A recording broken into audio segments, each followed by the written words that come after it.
রে মানে খেই পেঁজায় হেরে ব্যাক করে কইছে কয় এই কাহিনী। সবাই তো মেলা খুশি হয়েছে, কই কি আর বালের ফল খাইছে, এটা তো আমরা তো খাওয়াই বাড়ি পারবো। সবাই বিভিন্ন রকম ফল নিয়ে রাজার বাড়ি উপস্থিত হয়েছে।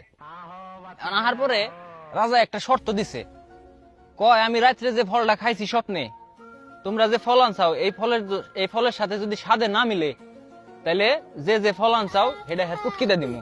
আমার মাফ করে দেন হুজুর। আচ্ছা ঠিক আছে দিন, তা আপনি চেক করেন। এখন প্রথম জন আনছিল এটা বড়ই।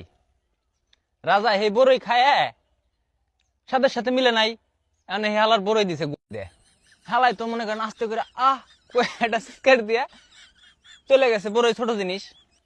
তারপরের জন আনছে এটা কলা আবার বড় সড়ো, ঠিক আছে। কলা এক কামড় খাইছে রাজা, খায় স্বাদ মিলে নাই, পরে দিছে হালার কলা গুয়া দেওয়ার পরে হালাই তো মনে করেন মাঝারি সাইজের চিৎকার এটা দিয়ে দৌড় দিছে। তারপরের জন এত বড় এক বেল নিয়ে আইছে। এখন বেল খাইছে রাজা কতখানি, খাওয়ার পরে স্বাদ মিলে নাই, পরে মন্ত্রী এই বেল দে। এখন মন্ত্রী যায় বেল দিবার যায়, যখনই ঠেলা দেয় ও তো ব্যথা পায় কানবো, ও কান্দে না, ও খিলখিল করে আশা চলতেছে। 3-4 বার এমনি করছে, করার পরে রাজা তো রাইগে গেছে, কি ব্যাপার এত বড় একটা বেল ওর দিতেছি, হালাই না কান্দে আসে, কাহিনী কি? পরে ডাক দিছে, কয় দিকে এনো গেছে, তারপরে গেছে এই বেল দিতেছি, তুই কান্দোস না, আসিস কিসের জন্য? কয় রাজা কাহিনী তো এটা আছেই। কয় কি কাহিনী?